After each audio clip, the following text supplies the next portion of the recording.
My name's Zeo, and we've got us a headline to unpack. If you're brand new to the channel, I primarily cover lore content for this game, so if that's your thing, well, you know what to do. Our man Hiro is back in the saddle after being absent the last 2 live streams, so the first update drops August 3rd alongside the highly anticipated Waker class. They gave us a brief showcase of the skill set and the 3 familiars. Now these guys come in 3 different flavors. You have the dragon-like Fredran, whose specialty is long-range combat. When you want to get up close and personal, there's the ferocious Wolfen. Finally, you have the big and fluffy Marmello.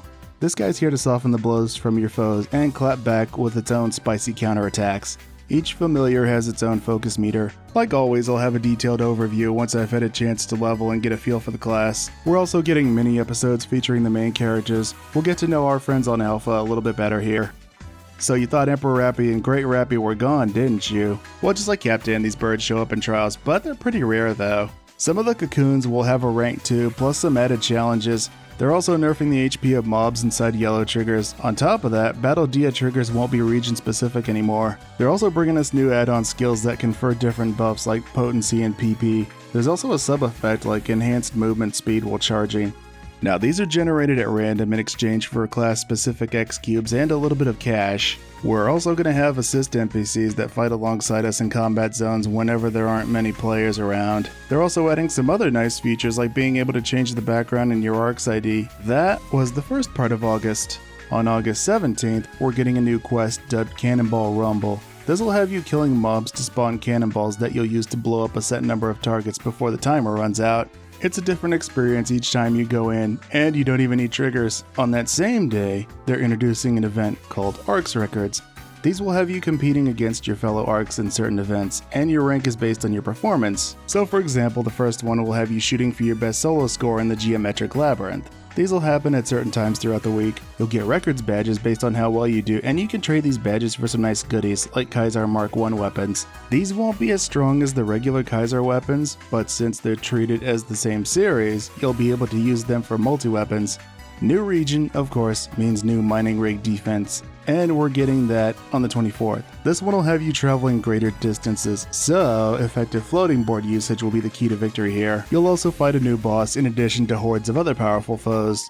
Of course, Hiro's return means the return of the operation report. They said they're discussing ways to make the item codes for expo items available for those who couldn't go. They also said no more tasks that ask you to kill rare mobs like Captains and Equalizers. They also explained their reasoning behind the Waker name, which I thought was interesting. Up until now, the NGS classes weren't all that dissimilar from their base PSO2 counterparts. Now, NGS's Waker might use the same weapon as base game's Summoner, but the similarities end there, so they wanted to eliminate any possible confusion by giving it a totally different name. They're also hoping that the folks who maybe didn't like Summoner and base PSO2 will give Waker a shot. They also confirmed that Waker damage from all 3 familiars is based off technique potency. Now, here's the big one, the roadmap. Here's what the rest of 2022 looks like.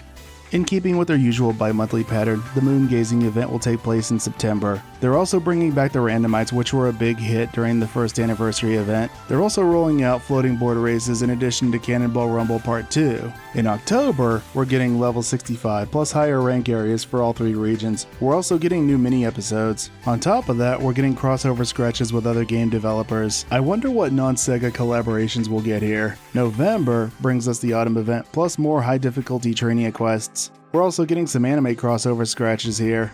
I wonder what shows they'll do here. December will take us to the new region plus the continuation of the story.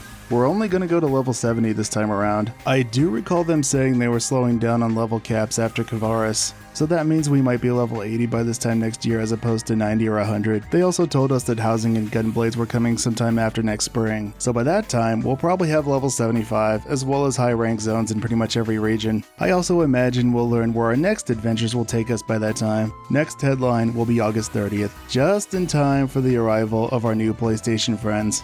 So now I ask you, what are you looking forward to the most here?